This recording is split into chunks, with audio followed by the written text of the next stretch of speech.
First, the bad news. SAP Business AI won't generate amusing holiday cards, but it will personalize career paths for your people and let you know which suppliers are best, so you can be ready for the next opportunity. Revolutionary technology, real-world results. That's SAP Business AI.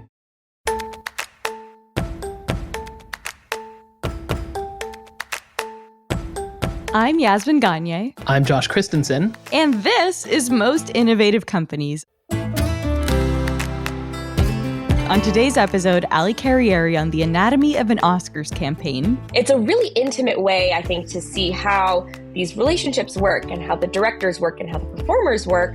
TheRealReal's Rati Sahi Levesque on the company's turnaround. But what we found kind of post-COVID was some of the items that we were taking from the consignor was unprofitable. And of course, keeping tabs. And then she just hasn't learned how to use her mixed belt yet, because again, she's 8. But first, here's the download. The news you need to know this week in the world of business and innovation. The European Union is fining Apple $1.8 billion for an antitrust violation. The fine is due to claims that the company failed to inform users of other music streaming options like Spotify, which makes me, I find it ridiculous. What's Spotify? I get it's about you need to inform people, but like, who doesn't know that there's other streaming music options? I'm not on Apple's side here, I'm saying, but I'm just saying, it's kind of Josh's funny. team big tech. Yeah, I'm a big Tim Cook fan. Big Tim Apple fan. Anyways, this is just the latest in a line of high-profile fines handed out by the EU. Google and Meta have also been fined for breaking antitrust policies in the online classified ad space. Bitcoin is back, baby. Yes, it is. I don't think it ever went away. I'm a vintage Bitcoin Every fan. time we record, I proclaim something so lame is back. Yep, I know. I script it for you, and I do it for a reason. On Monday evening, the cryptocurrency your most problematic male friend is obsessed with rose to about Max Ufberg, friend of the pod, rose to about $67,000. This is just shy of this almost $69,000 record from 2021. Bitcoin has gained 50% this year after the SEC approved several Bitcoin exchange-traded funds like BlackRock's iShares Bitcoin Trust in January. If you didn't understand that last sentence, I only vaguely know what it means. This has been another bad week for tech, unfortunately. Sony Interactive Entertainment cut 900 jobs, Bumble laid off 350 people, and Expedia laid off 1,500 people. In total, there have been 45,000 and counting tech layoffs in 2024 alone. And more are likely to follow because Apple's reportedly planning on ending its electrical vehicle project, which involves about 2,000 employees. Welcome, tech friends, to our lives as journalists. Yeah, tech sounding like media right now. Robotics startup Figure announced a collaboration with OpenAI last Thursday. These freaks want to fuse AI into the bodies of Figure's silver-plated human-like robots. Have you seen pictures of these robots, Yas? Yes, dude. Oh Did my we God, learn it's nothing freaky. from iRobot? My main reference for all technology. Honestly, I need to rewatch iRobot now just to understand what we're dealing with. This is our latest segment that we're calling, hey, this shouldn't be a thing, news. On the same day that the collaboration was revealed, Figure said that it had received $675 million in VC funding from a terrible group of people that includes Jeff Bezos, Microsoft, Intel, and NVIDIA. The end goal here is to ship humanoid robots around the world. Figure CEO Brett Adcock told the AP last year, quote, "If we can just get humanoids to do work that humans are not wanting to do because there's a shortfall of humans, we can sell millions of humanoids, billions maybe." Jobs like making statements for Brett Adcock, because that was a big old jumble of nonsense. Tell me ChatGPT did not write that statement. Anyways, let's close this out. Finally, do you ever wonder what happened to all those cable and satellite television networks you used to watch before Netflix took over? Yeah, I miss Cribs every day. Well, it's still there. You can watch Cribs because most of these networks are just running reruns to fractions of the audience they used to garner. So like MTV, for example, they get only 256,000 primetime views. And a decade ago, they had about 807,000 primetime views. So these zombie networks, this isn't necessarily like new news, but it's just an update on the Sad. trend that's happening with the switch to streaming platforms. But MTV's still there. Yeah, I'm gonna tune in to watch some more ridiculousness. Well, anyway, that's the news you need to know today. So, Josh, what is your last or latest fashion purchase? Latest and greatest. I'm wearing, wearing it as it? we speak. Like, I most recently bought, I kind of like these new kind of like work style The work overshirts. jacket? Yeah, I like them too. It looks good on you. Yeah, thank you. It's drapey, and the French say the looser the fit, the sexier the feel, at least according to David on Schitt's Creek in that one episode. But I like it. Yeah, this was my latest thing, and I got the same exact shirt in 3 different colors because that's what you do. Nice. What about you? I could not be more proud of this. I actually walked around the office and showed people, and no one gave a shit. But It's so lame. so I am a RealReal coupon ninja. I saw a Tom Ford dress from 2012, and I recognized it as the black version of the white dress that Gwyneth Paltrow wore to the 2012 Oscars. Google it. By Tom Ford. Google it, and you'll know. It's worth it. It's a great dress. It's a great dress. So it's a black dress, and it has a detachable floor-length black cape, which is sick. It's so nice. You better wear that to South by Southwest this weekend.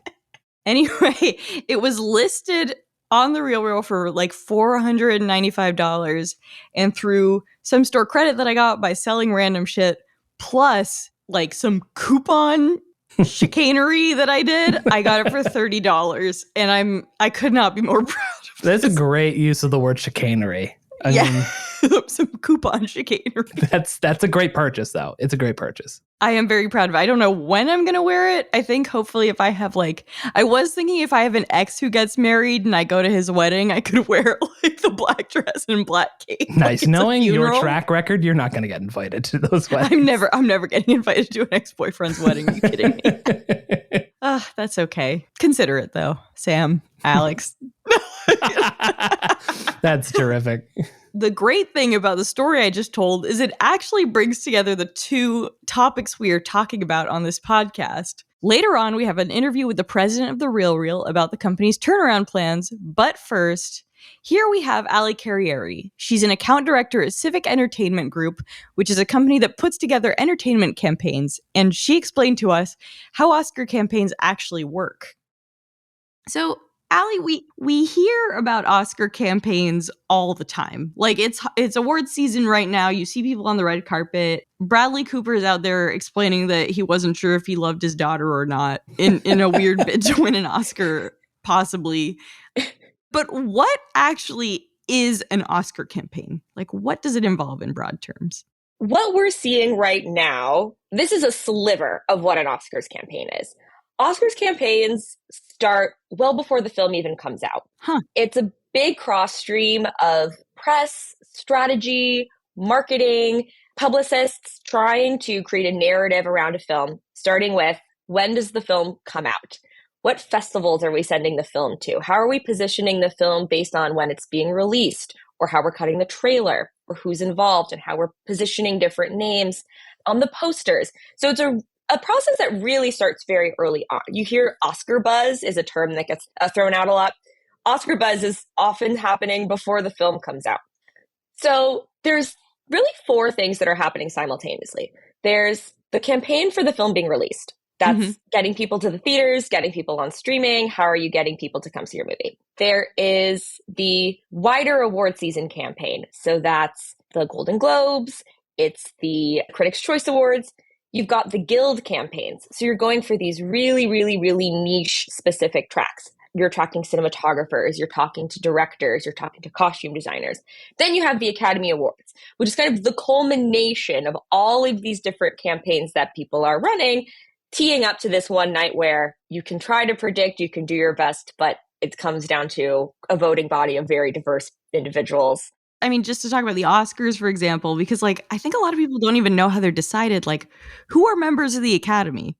The Academy is, unlike a guild, it's not a professional organization. It is a body of filmmakers from different categories, everything from publicists down to sound designers everything in between. They're invited to be members of the shots fired at the sound professional. Oh. All the way down. No, I didn't mean all the way down. We'll rephrase that. We'll rephrase that. Listen, sound design, we don't have time to get into it. Don't ask me at a cocktail party the difference between sound design and sound editing, because you will never be able to leave the conversation. But I would be the one over and I'd be like, right? Yes.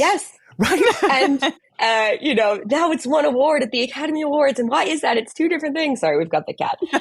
Our sound designer and mixer on this podcast, Nick Torres, worked in TV and film for a long time before moving to podcasts for, reasons I'm sure you're aware of. The more you love your work, the more likely you'll be exploited.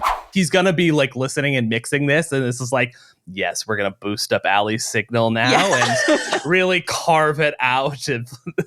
So the Academy is made up of a lot of different branches. It's invitation only. So individuals are invited to join the Academy. Previous nominees and winners are invited to join the Academy, as well as other members of the industry who are, making advancements, or who are recognizable, or who are contributing significantly in lots of different ways. The categories that we see in the Academy Awards are part of it, but there are also branches for publicists, for casting directors. There are, studio executives. So you're getting a really wide swath of individuals who are contributing to the voting process. And it's also pretty international. Oscars So White was, a few years ago now. And since then, the Academy has made a really concerted effort to diversify their membership, not just on race, gender, identity, and ethnicity, but also in an international sense, to make sure that they're really tapping a wide perspective for nominations and for voting. Something that we had talked about previously is the fact that the modern Oscar campaign is a relatively new phenomenon. Like in the 70s or the 80s, it wasn't necessarily a whole thing. Tell me how it started. So there are these kind of stories from, the 50s and the 60s, these early golden age of Hollywood, where you hear these kind of grand stories about the Oscars campaign and the glamour that goes into it. Earlier in the days of the Academy Awards, campaigning was a little bit simple. It was a lot simpler. It was less of a media affair, partly because there weren't these channels that we're working with now of social media and fashion and red carpets to really drive lots of different ways we're telling the story of a campaign. We can really look at the 90s, I think, is the time when the modern Oscar campaign took off. Shakespeare in Love is kind of always the one that people point to as you see a campaign in action. There's a real push and a real story getting Gwyneth Paltrow up there, getting Shakespeare in Love to win the Academy Award for Best Picture. These kind of big over-the-top tactics of the full-page ads in the newspapers and the stunts and these big things that really show, I would say, an aggressive kind of campaigning. We've dialed that down a lot. I think just in general, there's a little bit less of that. We're starting to see a lot more creativity into how we're doing these big storytelling moments. So folks aren't really running these big full-page ads anymore, because are the voters and are the viewers reading newspapers? They're spending more time online. So it's sad. I know.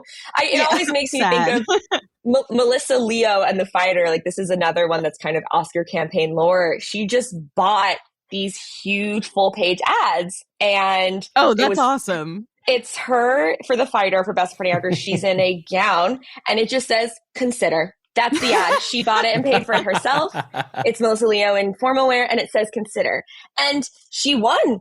She took matters into her own hands. Yeah, it's a great performance and a great film, but she was like, I'm going to do this. I'm paying my own money, and I'm running this campaign, and I'm going to put these out there. Well, it's kind of like how, and I say this, I interviewed Jamie Lee Curtis around this time. She would just show up to interviews and be like, I really want an Oscar. And it totally worked. She won. There's so many different ways, just as we have got social media and other things, there's so many different avenues now for how campaigns are showing up. You start on the red carpet at the festivals. So we have some films that come out in May and over the summer that have to sustain their campaigns all the way through when voting begins, which is late February. I think voting was the 22nd to the 27th of February this year. That's a long time. That's almost a year for some of these films. Some of them came out over the summer, and then there was the strike. So there was a part of, campaigning that's getting your actors on the red carpet. That wasn't something these films were able to do in this kind of 3-month period of time. So when you have folks going to interviews. And when there's opportunities for people to get magazine covers and magazine interviews, I think we're seeing much more this year, but also in the past, there's a lot of amplification of direct conversation with stars, with names. One of my favorite things always is the W magazine where they have the director's photo. Yeah. Or I love Actors on Actors. I love all those roundtables. But you're right. The directors. Yeah, the great performances issues.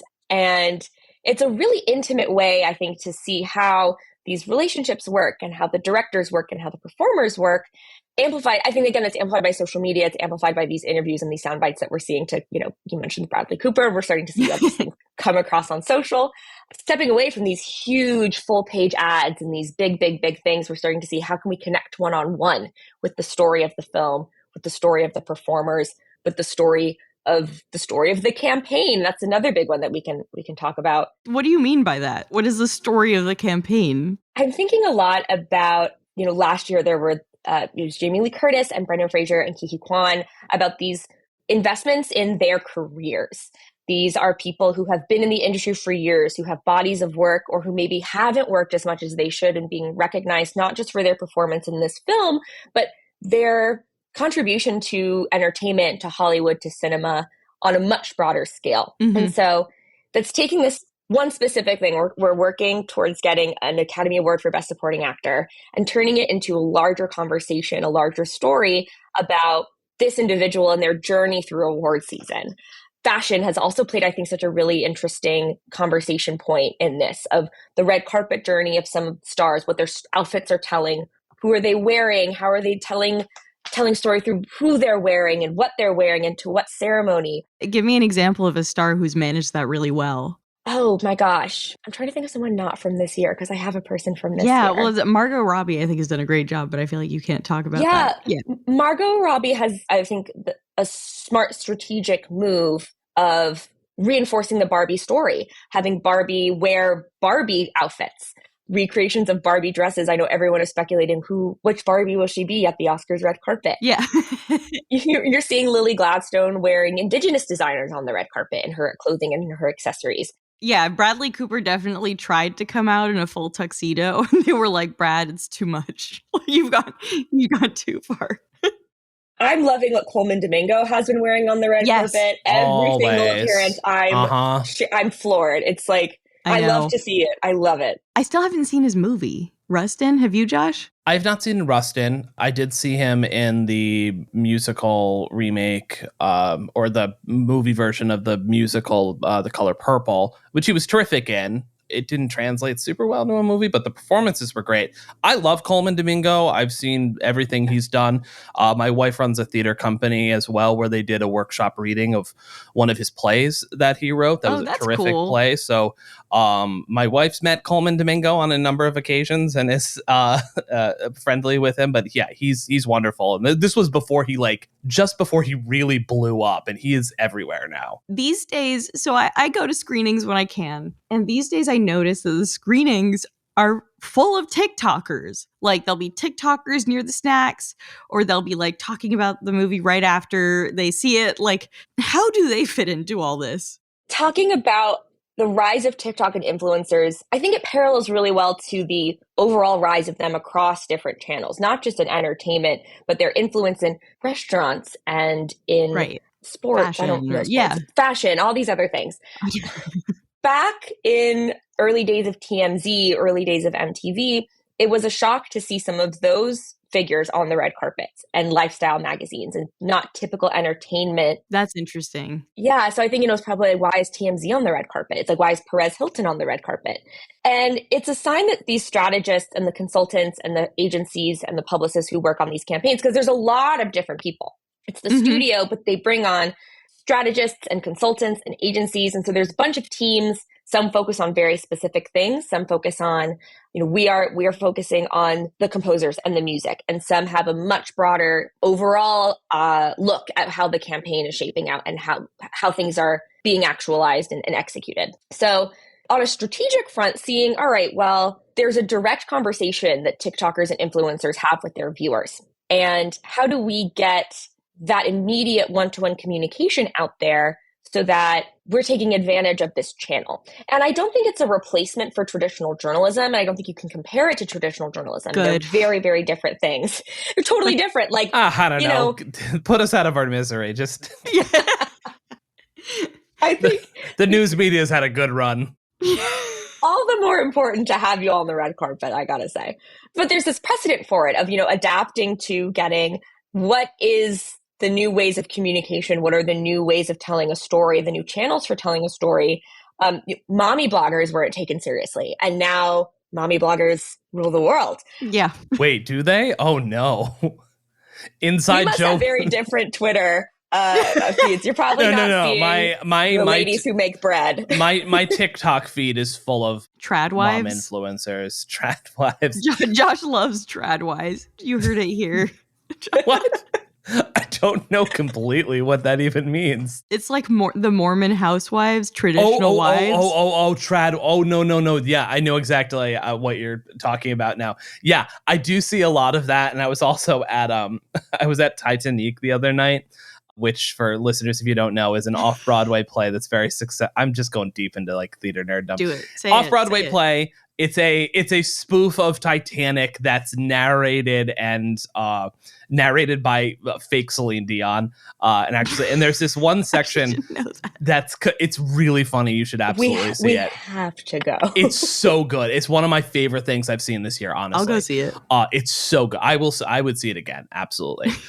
But anyways, there's this whole improvised section where the Celine Dion character is like, I was really drunk, because the whole thing is like Celine Dion was on the boat. That's what she's saying, and that she's telling the story from her perspective. And she was like, I was shit-faced this night, so I'm going to improv this section, and goes through this whole improv thing. And at one point she went into this thing basically making fun of trad wives on TikTok on there in an improvised section. So that's been in my head. It was very funny. That's really good. But so, yeah, what you're saying about influencers makes a lot of sense. And it sounds like, from what you're saying, studios hire everyone. Like, studios are running this campaign. So studios are the ones who bring on all the different teams to execute and strategize their campaigns. Often they have in-house teams. So they're in-house PR, in-house marketing, in-house communications, who work with these different agencies and strategists and organizations and publicists to build out what these campaigns are. Because there's a lot of moving pieces. I mean, if you're thinking about when is October or November a more strategic release date,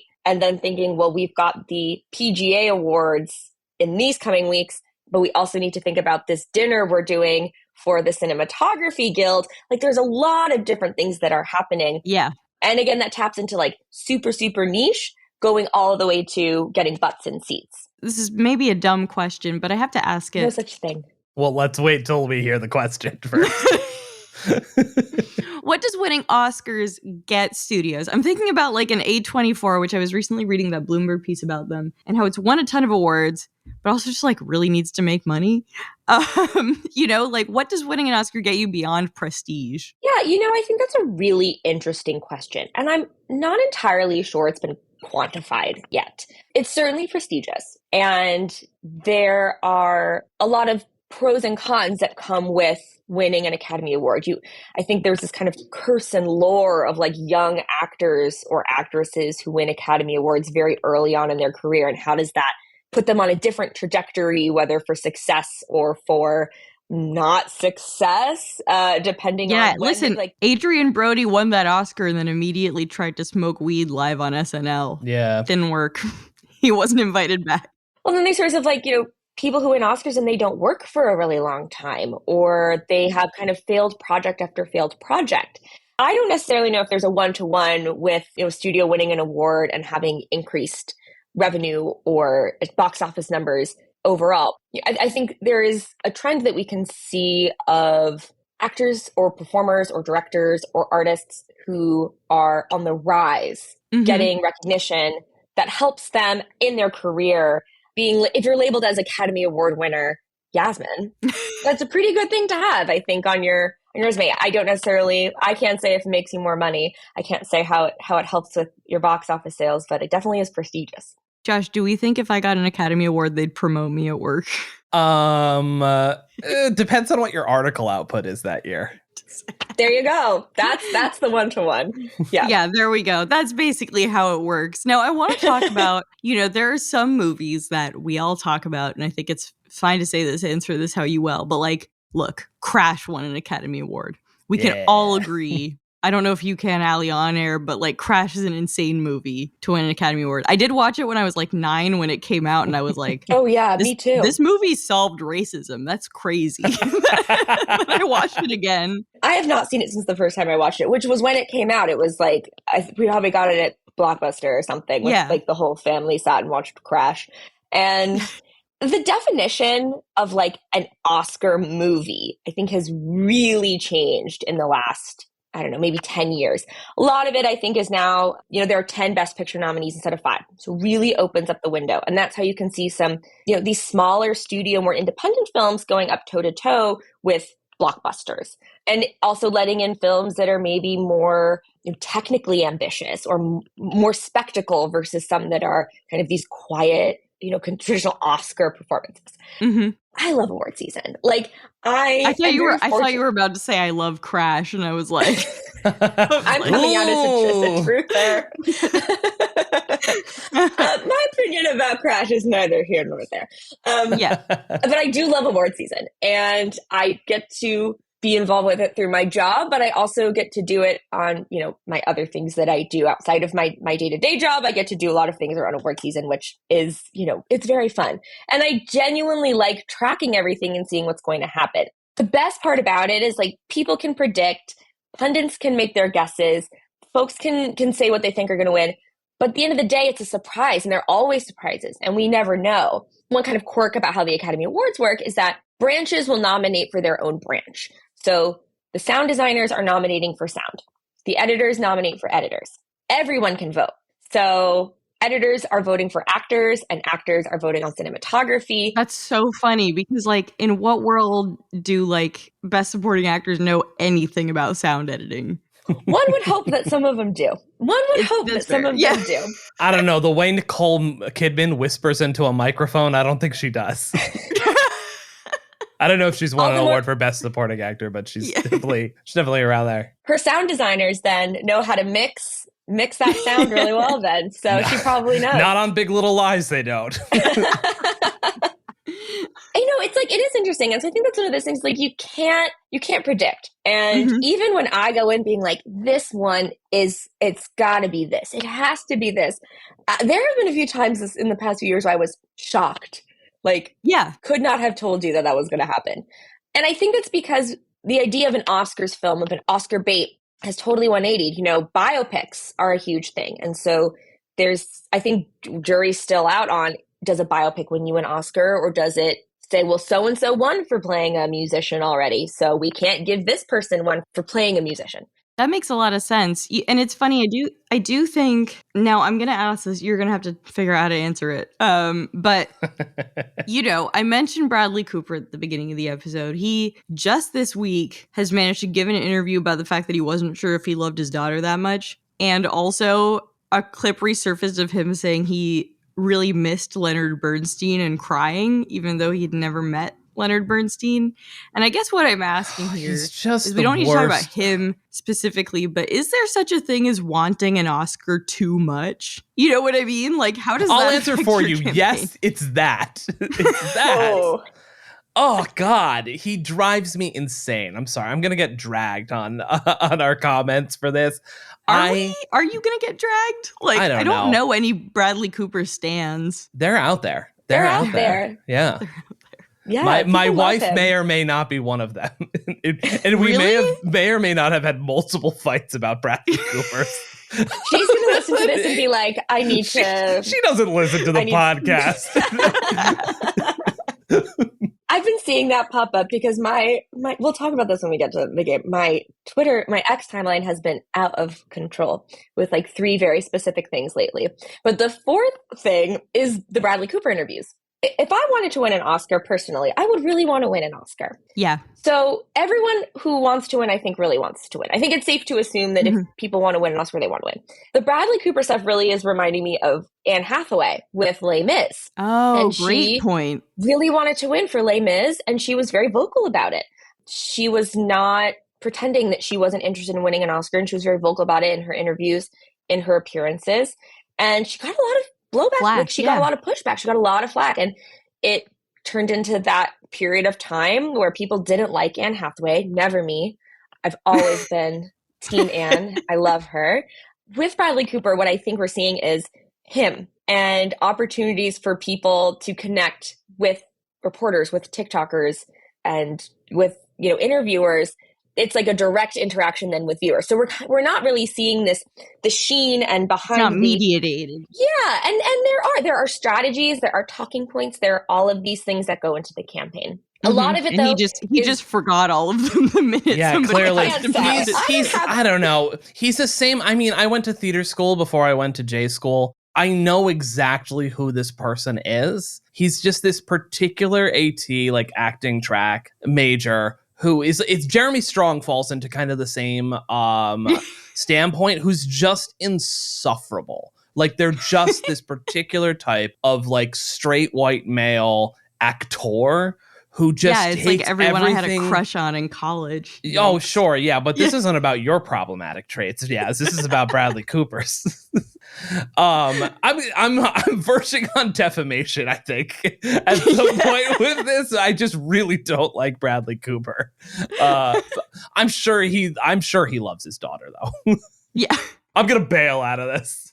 I think the quote was taken out of context. What context makes that okay? I'm kidding. It's still a crazy thing to say. Stellan Skarsgård was just on the red carpet for Dune. Someone asked him a question, and he was like, "It's a really long answer, and you want the short TikTok answer. You want the quick answer that fits into a soundbite, and I can't give that to you."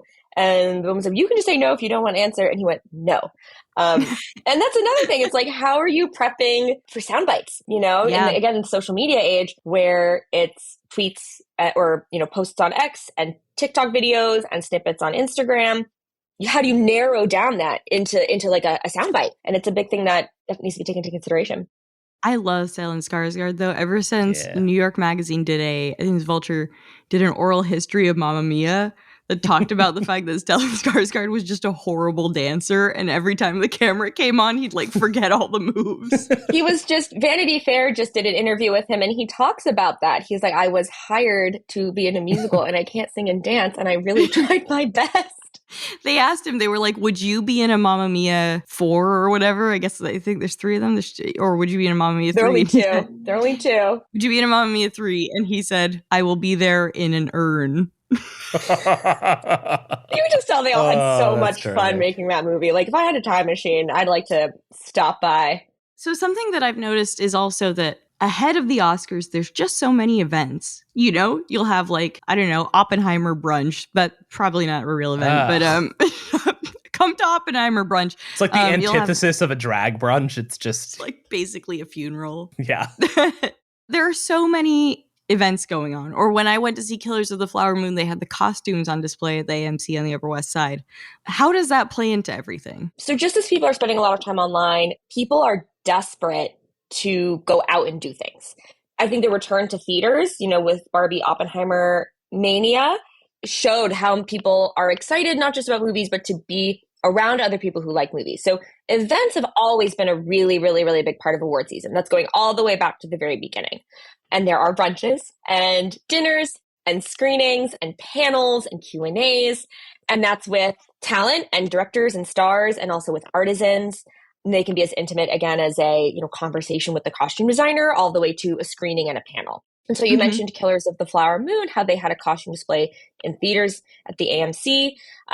Variety covered an immersive exhibit. So it had costumes, it had sets, it had props, it had behind the scenes footage. It was people really getting into the world and experiencing the film from a lot of different layers that are a little bit, you can't experience something like that every day. That's not something, not every day people get the opportunity to really go into film, and it was open to the public. And so it wasn't just for voters, it also was for recognizing the film and getting the film out there, because you have to sustain, the fourth campaign is the public opinion campaign. Everybody's posting, everybody's tweeting, everybody's talking. They're not voting, those folks, but they're getting exposure to the film. So they're going to convince voters basically to. Well, you're having a conversation with people and you're saying, all right, what did you see? I saw this. It was so amazing. Or did you see, I went to the the Killers of the Flower Moon costume display, and they had these hats, and I went to see a panel with this film, and I went to Oppenheimer brunch. And so people have these conversations and they're posting about the films, and that kind of continues all the way through.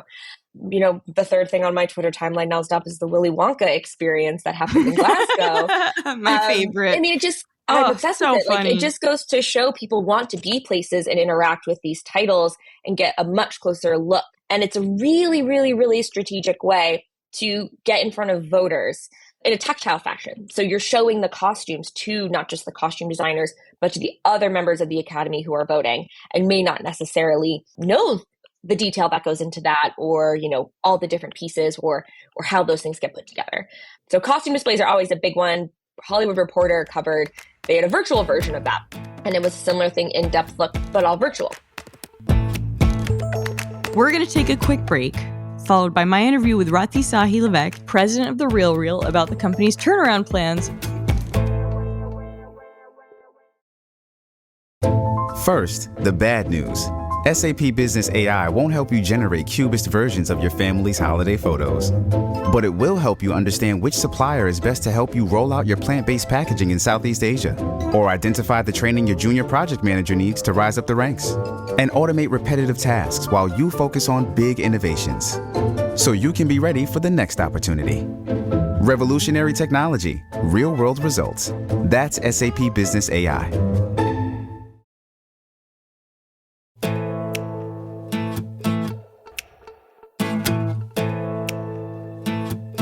Luxury consignment platform TheRealReal has struggled to prove to investors that it can actually be a profitable company. But last week, the company announced that it actually had its first profitable quarter.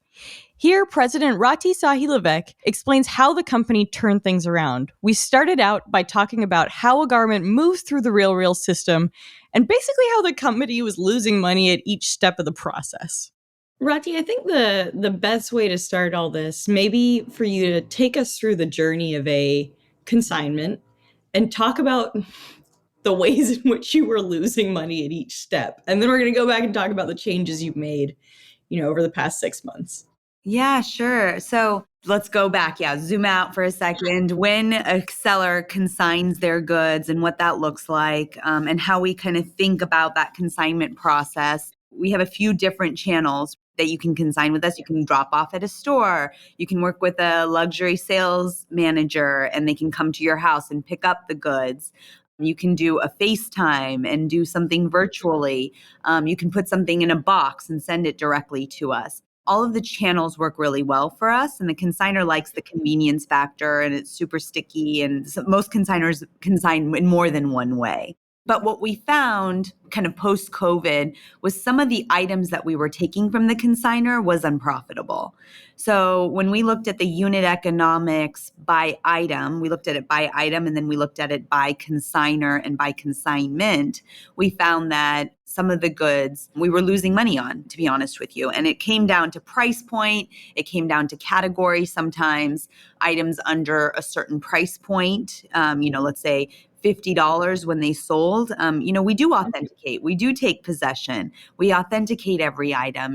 We photograph every item. We have a call center that takes care of the thousands of contacts we get every day. We're processing 1 million items, or 1 million items are going through our ecosystem every month, unique SKUs, and that does take work. So what we did was we kind of zoomed out. We said, where do we need to kind of change the way we're thinking about our business? We did look at our commission structure. And so what we did was we took more on some of these items that were lower value. So items under $50 or items under $100. So just so I understand, I want to talk about an example, right? So if I came in with a sweater from a brand that the RealReal sells or takes in, but is not, on the higher end of things. So I came in with, a sweater from Maj or something, and it was put up for sale on the site for $100. What would I have gotten previously and what would I get now when it sells? Sure. Yeah. So it depends on the listing price. So items under $100, let's say it was put on for $95. I think that's where you're going.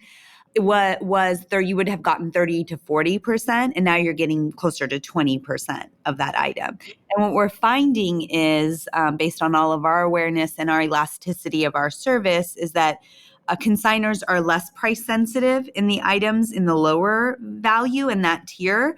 They're more, looking at the pricing to mid value and high value. So what we were able to do was give the consigner more money on the high value. And that's really important to understand, because I don't think, we did hear the education around that, I think, is really important. Now you're earning more in that mid to high value, but less in the lower value tiers. Got it. So, a high value item might be a Chanel jacket. What would I have gotten previously? What would I get? Say if it was put on the site for, $1,500. If you were put it on the site for $1,500, it depends on your price tier. So it's a little more complicated than that. What I mean by that is it depends on your loyalty status. So if you're VIP, you would earn 5 to 10 points more based on that. So it's really the more you sell, the more you earn. So you changed it to basically reward people who sell a lot and sell a lot of high value items. And just high value items in general, right? And mid value as well. So really just focused on items over the $100 threshold. And by doing that, it changed our unit economics. And now our unit economics now work. So now all the items and all the consignments across every price tier is now profitable. Another thing that, from what I understand, you changed about the assortment on the site was that during COVID especially, some retailers were actually offloading inventory onto the RealReal. Now that's not the case as much anymore. I mean, tell me about that. Yeah, so we always had the business. It was a vendor business. Mm-hmm. And we've always had that. And that's more of a B2B play. What we did that was very specific. So it was always it's a very small chunk of our business. I always say it's like filler product. Most of our product comes from the consigner's home. Mm-hmm. And so what we did during COVID, and that kind of got us in trouble, to be honest with you, was we went out and we bought that product because we needed product. We couldn't get into people's homes. So you went and bought, say, like Saks had a bunch of stuff from last season. You purchased all of that. That's right. And not necessarily Saks, but yes, but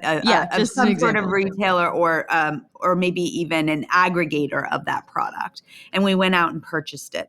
The problem was that it was always filler product for us. It's not always as unique as the product that we get from our consigners. So we're really doubling down on our core business. It's all about our core business and that product that comes directly from the seller, and really listening to see what they need to make their experience more frictionless. So yes, during COVID, we couldn't get into people's homes. So we went out and we bought that product.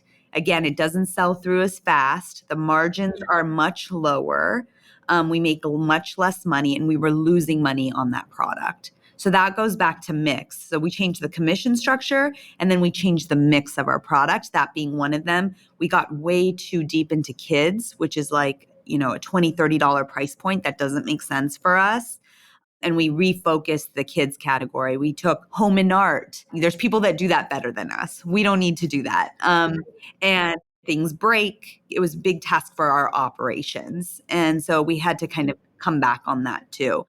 Something that John Coral, who is the CEO of the company, told me was that in the past, the RealReal took in a lot of inventory and you were storing it in warehouses. Now you started to open a business where, using drop shipping, you're able to work with certain vendors and not hold that inventory. Yeah, and this is super early days. Like, we're testing and learning this year. Does this work for us? Does this make sense?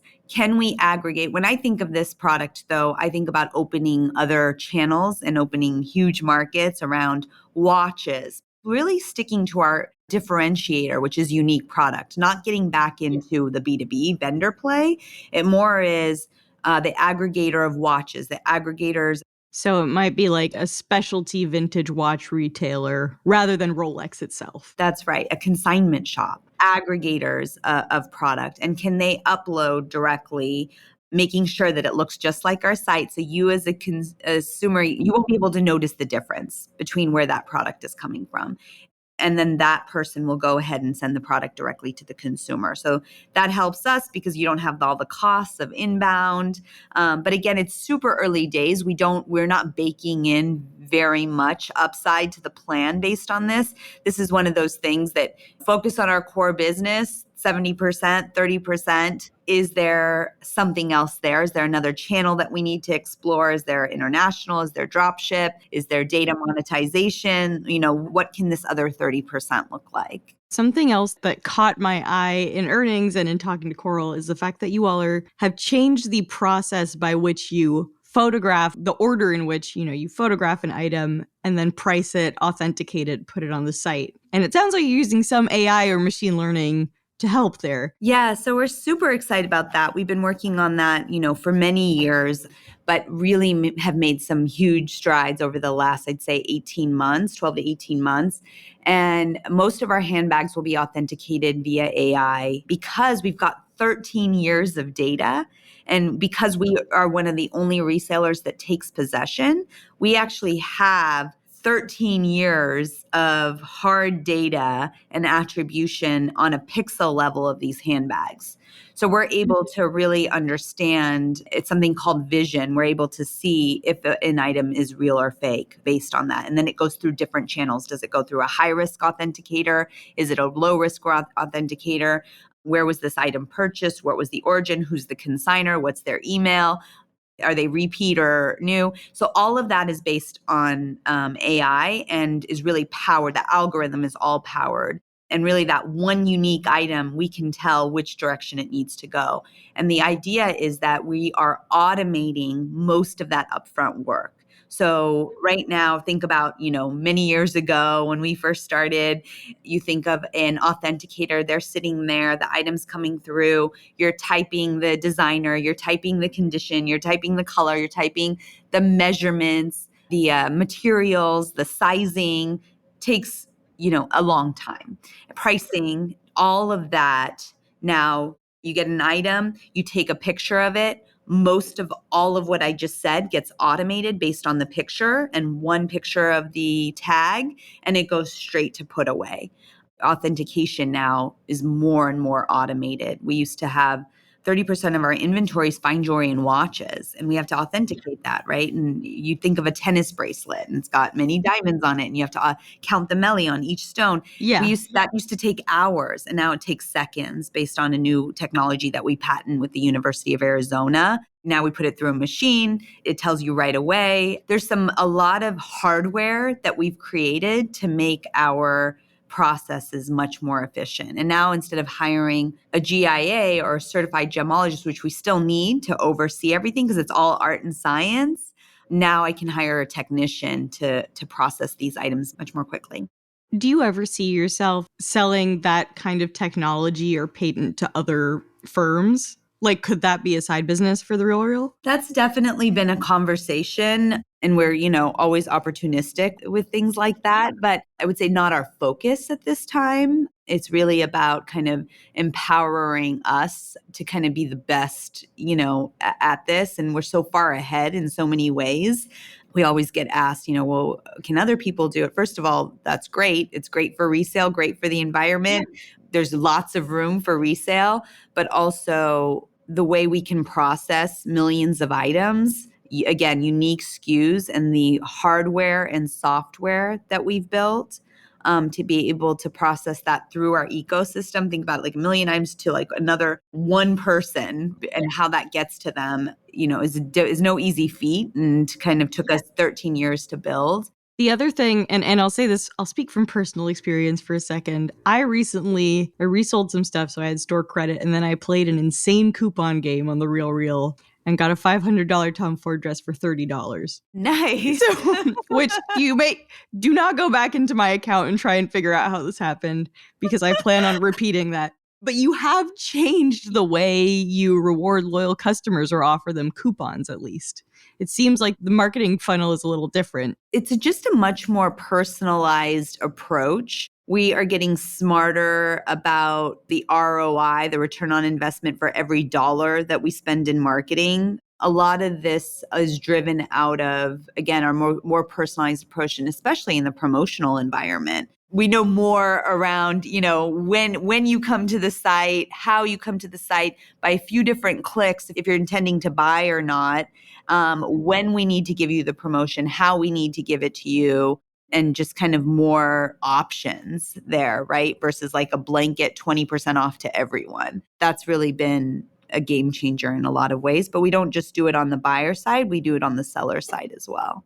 So I guess just to give some examples to our listeners, it would be like, instead of offering 20% off to every customer through the site, you might offer one consumer, if you spend more than $200, you'll get 30% off your purchase. Or free shipping, or, I know that you're really into this Chanel jacket and maybe you only need $30 to move it, and we'll kind of target you differently for sure. And then for sellers, it's like, if you consign more than X amount of items, you may get some store credit in your account or something like that. Is that sort of how it works? That's exactly right. And we know if a consigner is incentivized by store credit versus cash versus a loyalty program. So pieces like that. I mean, I feel like we've covered a lot as far as smaller changes to the company, but there are a few more that I wanted to talk about a little bit, which is, I know when I spoke to Coral a while ago, he was talking about something that seemingly every platform has done over the past few years, which is add ads to your offerings. Tell me about progress on that and how you thought about, or how you think about, whether that would sort of dilute the luxury aspect of the, shopping experience. To be totally honest with you, when we did ads on site, we were at a different place in the company, right? We didn't know if the unit economics was going to work or not. What does that look like? We had to test different things. And ads on site, it's not very lucrative. We're not finding it work for our platform. And there may be a version that does, and we'll continue to test because that's what we do here. And then maybe there's something around propensity data or data monetization, maybe a more sophisticated way we can do it. And we'll continue to test, just like we're testing dropship. But we're finding that the ads on the site is not as lucrative as we would like it to be. It's all a numbers game, right? Like if the conversion increases or declines and so much comes in around ads on site, it would make sense. And sometimes it doesn't make sense as we test to new things. So we're kind of in that phase. We're trying to figure out, does the math work or not? And I think we're finding that the math's not quite working. So we're going to kind of figure out other ways to get there. I think the more important thing is, like I keep saying this, but our core business now works and is very lucrative. Yeah. And so we're really focused on that. And we're really excited to see these growth numbers come back to life, and really around profitable growth. I can't share too much, but I shared on earnings, Q1 is quite healthy, and we're kind of going back to that growth type of business versus these side projects, and really kind of focused on our core. Totally. And I'll be honest with you, I am a crazy RealReal shopper. Like, it's absolutely in my personal interest for this company to keep doing well. But I have been impressed. When I first heard of this plan, I was like, I don't know if this is going to work in a short amount of time. And you all have managed to become cash flow positive for a quarter within 6 months. What are some of the other sort of business, either expansion or changes that you've made, that maybe we haven't covered? So it's a year, it's been 12 to 18 months. When we made the commission change, it was 22. It was October of 2022. We had to keep tweaking it, and it didn't quite work at first. And so now you're seeing, and we always said you would see it in the back half of 2023. And we said that to investors. We said that to analysts. It was really important. Said that to me. Yeah. And the reason why is because we weren't going to go backwards and change our inventory. This is everything go forward. So it was going to take time for all of our inventory to get onto this new commission structure, right? But as far as like what we're doing go forward, now it's back to growth. It's back to profitability, continuing to kind of optimizing our business. We're launching programs and testing programs where around the affiliate and referral program for supply. We're a supply constrained business, right? We kind of had an incubator in Q4 around some of these programs. The ones that are working, we're going to start systematizing this year. We're looking at other channels, like I said, going bigger in some of these higher value categories. Marketing and sales are working really well together. We always joke that everything old is new again, because how we started was it was a certain profile out in the field that knew how to clientele, that weren't as transactional. And we're going back to that kind of relationship-based selling, and we're going back to that clienteling in the field. That is a huge differentiator for us, these people with the relationships out in the field that are bringing in millions of dollars of product every year. So kind of, again, doubling down in some of these core growth strategies and continuing to optimize our operations, listening to our consumer and marketing spend. So you had a big debt overhang that was coming due in 2024. Tell me about how you figured that out, how you sort of refinanced it and made it less of an urgent burden on the business. That's really exciting for us, and it was a huge win for us. There were a lot of people out there that said that we wouldn't be able to refinance. We were less concerned about it going into it because we knew that there was a path to refinance the debt. But we're very happy. It buys us more time to execute against this vision that we just talked about and getting back to growth and doubling down on our core business and really showing that this thing can be a real sustainable company. When I think about sustainability, I think about profitability too, for our shareholders, for our consumers, and for our employees. It's really nice to have that time to kind of execute on this vision. You know, when you have 13 years worth of consumer data, I can totally see how it optimizes things on the site. Do you use it for anything else? Do you give it to third parties? Do you use it for forecasting? What does that look like? Yeah, we do use it for forecasting internally, but we are not sharing any of the data. And that goes back to our other conversation about ads and revenue and, do we monetize our data in the future? And that's a conversation, but that is not something we're focused on right now. And no, we don't do that. We really are focused on our luxury resale report. I'm sure you've seen that. Yes. The consumer price index. We'd love to be able to show our consignor how much they can earn real time, like a Kelley Blue Book for pricing. So really give them that pricing transparency before they send the product to us. Internal uses is what we're focused on right now. What cracks me up about that luxury resale report is I've read it for the past 2 years and I'm like, oh, guess I should buy more Birkins. Like I have the money to do that. It's like... I know it is always really funny. You're like, who are buying all these Birkins? I know. You're like, okay, great. Well, what is the last thing you consigned and what is the last great purchase you've made on the site? Oh man. So, okay. I bought a Miu Miu shoulder bag. It's like pink and white striped that I just love. And I wear it all the time. And it's really random, but it's awesome. And no one knows what to think when I'm like carrying it around, but I love it. And what did I consign? Oh, you know what I consigned last was the Totem quilted jacket. I loved it. And I went back and forth on it. And it sat in my consign pile for actually months. And then I finally gave it up. I wanted one so bad for a long time, but even at resale, it's just so much money. And I feel like the issue is that it was the jacket of this year. So like next year, it's going to feel old. I think you're right to consign it right now. It's all about timing, right? Exactly. I always try and game the system with my $70 sweaters, which is just like, I'm totally looking back at your coupon, figuring out what happened there.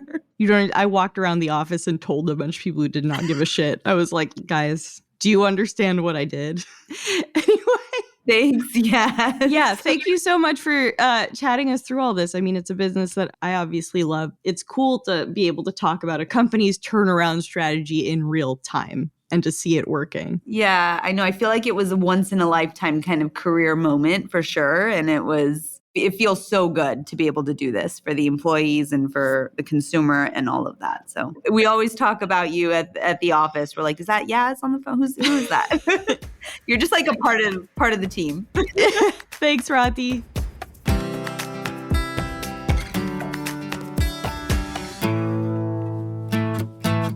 Okay, we are back with Allie, and it's time to wrap up the show with Keeping Tabs. This is where each one of us shares a story, a trend, or a piece of pop culture we're following right now. And Allie, since you're our guest, what are you keeping tabs on? I'm keeping tabs on 2 stories that have merged into one story. And it is the disappearance of Kate Middleton. Oh, thank you for bringing this up. And the Willy Wonka experience in Glasgow.